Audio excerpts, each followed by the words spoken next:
Hi, Mark Miller here in Washington, D.C. for the October version of Nexus Live. I've got Gene Kim with me and Joshua Corman. Good morning, gentlemen. Good morning.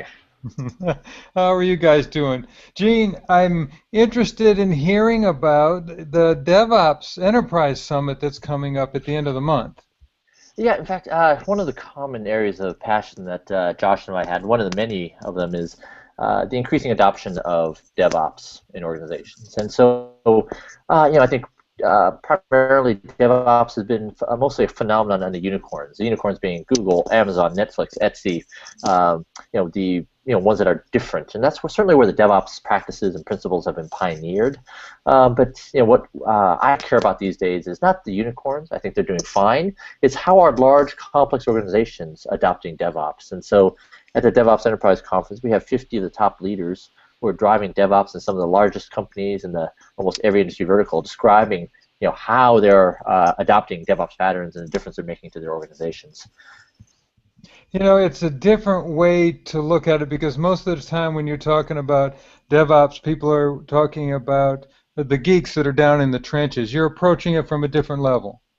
Yeah, these are primarily the leaders of these transformations. So these are directors is the most common title. After that is chief architects. We have a VP and CIO speaking, and we even have a couple of directors of security. In fact, if we could wave a magic wand, I'm sure Josh and I would love to call it Dev InfoSec Ops. Rugged DevOps. Rugged DevOps, of course. Josh, that brings you up too. Is you're going to be at the conference? What's your interest in the enterprise level of DevOps? Well, I think just like Gene, in fact, Gene introduced me to DevOps, but I think one of the themes here is boundary spanning, right? The reason Dev and Ops working together worked is it drove greater value than either could do on their own. Empathy is the killer app here. And when Gene and I saw this, we wanted to boundary span even DevOps into security and security into DevOps. And we've kind of been early pioneers making those one-day tracks or what happen on the technical and toolsmith lever. What I'm really noticing is as I do public policy work or work on public safety, now that we're putting software into cars, medical devices and whatnot, traditional aftermarket security doesn't work. And I think DevOps accidentally discovered the blueprints of how you save the world. We made a joke that if people built cars the way we built websites, no one would ever drive a car again. And that used to be a metaphor. Now we actually are, in fact, putting software into cars. That's why I bought a horse. Yeah. So I think I want to encourage that, A, this isn't just for unicorns, that a lot of the large financial services guys are doing really good things with these patterns, but B, we have to embrace the DevOps patterns because we have to be much better than we have been as the consequences have gotten higher. Great, thanks. Gene, a lot of times when we go to DevOps conferences or other types of conferences, they're actually practitioner specific. In this case, it sounds to me as if you're going after a higher level, almost a C-level audience to explain DevOps at a different level. Well, I wouldn't say we had any sort of preconceived notions about who we attract. I mean, what we were looking for are experience reports of how large, complex organizations, are adopting, a set of radical practices like DevOps, and who came to the door, right? When we put our call for presentations, were the people driving these transformations, and I think that's very exciting to me. I think what's who shows up. I mean, I think what they have in common, as Josh always says so eloquent. He's one of my favorite people in the world. Josh, you're one of my favorite people in the world. They're all boundary spanners. They've been in the shoes of Dev, Ops. In fact, a lot of them actually have done time in InfoSec too, which is a little astonishing. In fact, the team from Target, Heather Mickman and Ross Clanton, their titles are Director of Dev, Director of Ops. They've both done time in InfoSec. Done time like it's prison, right? Yeah. Like they got released, and good on they were released for good behavior, and they're also. I think respected leaders within their organizations, because I think that is a critical element of when you take on the mothership and you adopt something radical like DevOps. I think it does take a combination of a renegade and someone who is actually respected enough that can actually have earned the runway to do this. And so I think in the spirit of just pure curiosity and research. It's been absolutely fascinating, the seniority of the people showing up, and that's wonderful to see. Gene, one of the things I think I really hope to see at the enterprise thing is I think when you and I first started talking about this, it was about what are the tools people are using, their DevOps tool chain, Yeah.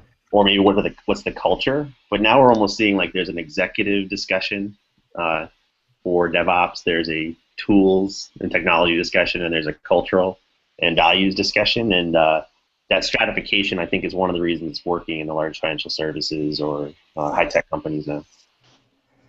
Yeah, one of the things, Josh, that I think you'll find fascinating, right, is that in many ways, people who are driving these transformations have all put themselves in tremendous, I'll call personal jeopardy, right? They're taking on the bureaucracy, Rabble. They're rabble rousers, and I've asked a couple of folks who I want to introduce you to in 12 days. I asked them, like, how come you haven't gotten fired? And he admitted, he's like, I could have, right? But what's the worst that could happen?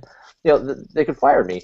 This is what the organization needed, and I knew what was right for the organization. And so, my personal visceral reaction is that these are tales of courageousness and bravery and almost a selflessness, which is just, wonderful on so many dimensions. Hey, nothing ventured, nothing gained, right? And the reaction again is like, "Thank you so much, thank you." I do think too, Gene, that the value of what you were doing is in the case study realm. It really is missing in the industry.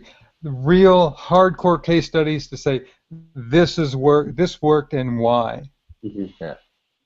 Yeah. In fact, we're very specific. We want people at all stages of the journey, but what we do want are specific measures around, lead time.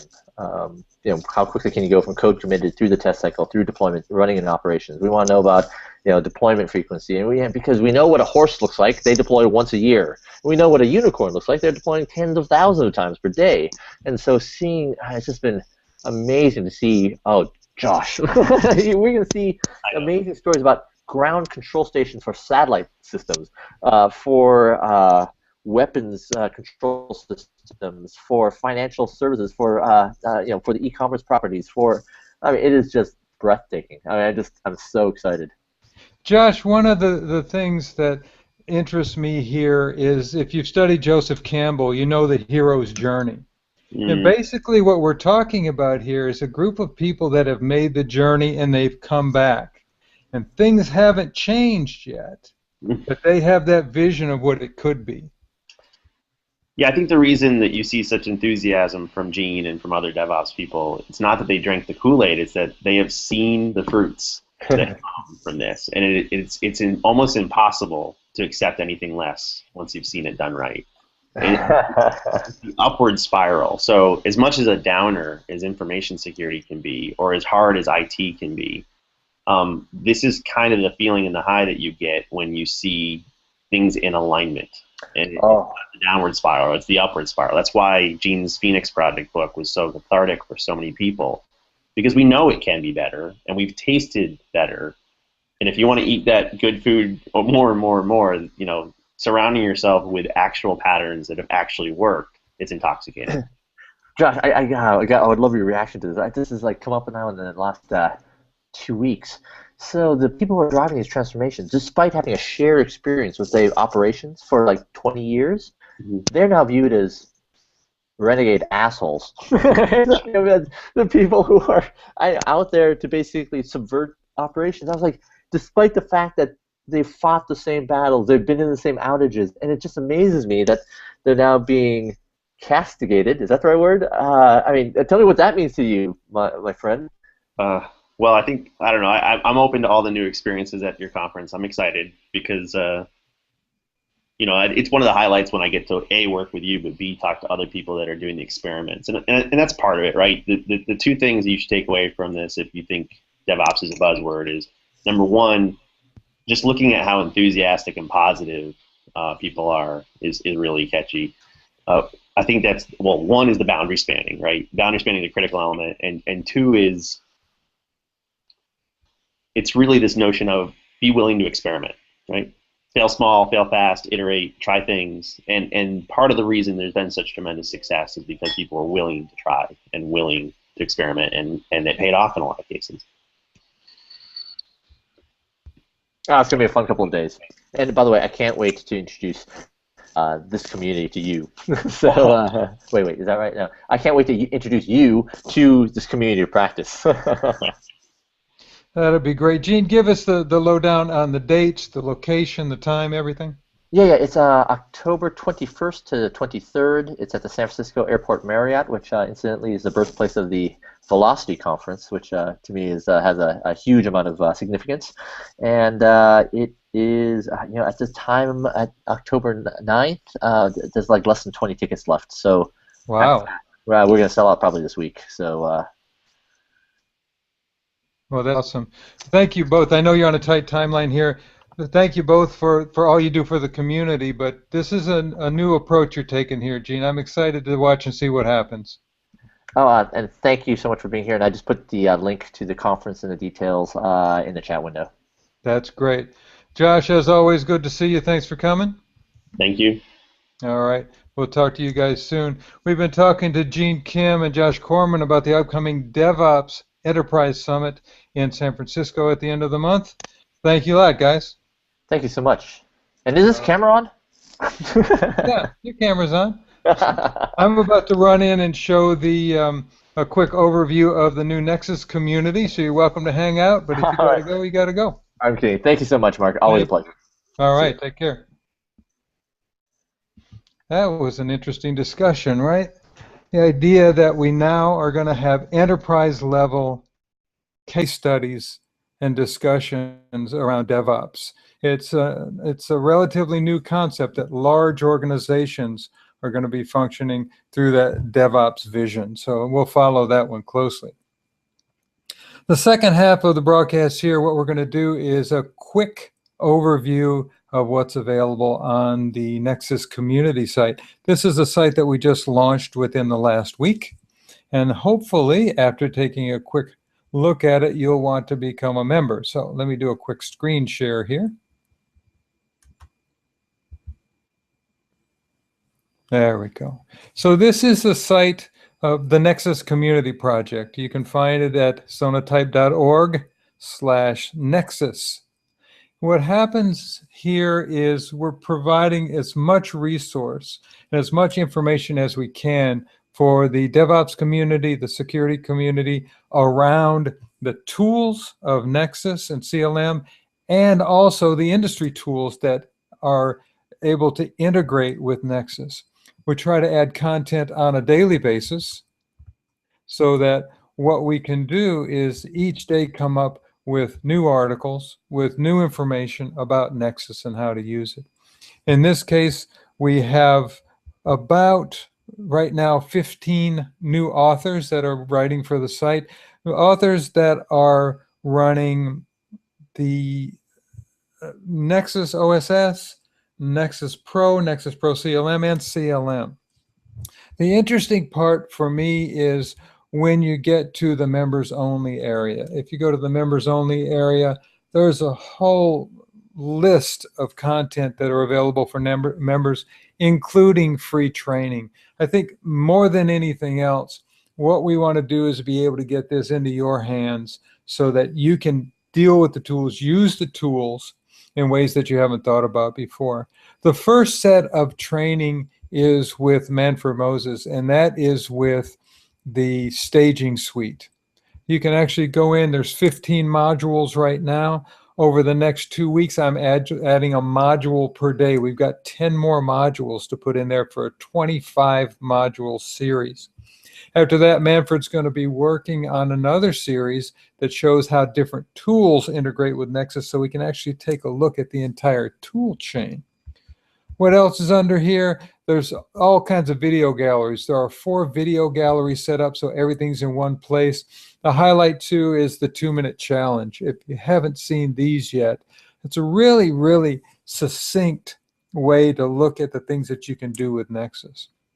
What we do is we challenge Manfred with making him provide a solution within 2 minutes. We issue the challenge, you got 2 minutes, go, we turn the clock on, and we watch him function. It's a very, very exciting way to do it. The other thing we're working on right now is hard copy books. One of the things that's available to you for free is to be able to download a PDF version of our books, to be able to read the versions online if you just want to do it online. But we've had a lot of requests for hard copies. So what we're doing right now is we're getting that set up so that you can actually go in and purchase those books on demand at our cost. So as being part of the community, you're going to get first notice on that, and you're going to get the availability to go buy these hard copy books. What's the catch? Really, from my perspective, there isn't a catch at this point. What we're trying to do is provide resources. We're trying to get OSS users to look at the tool, to think about different ways to use it, take a look at Pro to see if there's features within Pro that you would find most useful. And then from there, you look at CLM. So we have the entire tool chain there. And what we want you to do is look at each segment of the tool chain and choose what's best to provide you with a solution to the problems that you're trying to solve. The community site, as I said, is updated each day. For access to most of the content, just scroll along the top navigation bar. It drops down. Everything that we've got is pretty much there.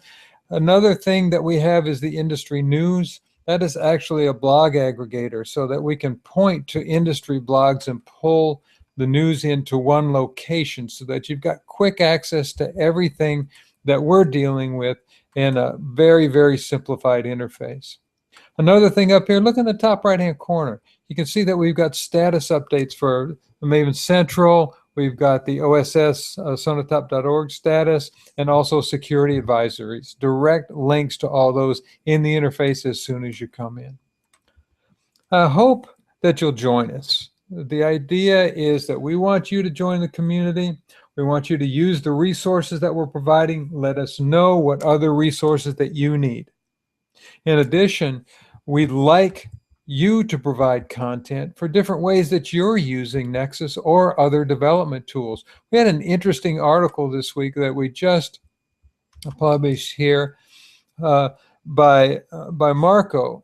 What happened is we found that Marco was actually using Maven Central and Nexus OSS, and he had written an article. Very, very fascinating step-by-step article, so we were able to ask him to cross-post it. We'd love to have you as one of the authors on the site, so I hope you consider that.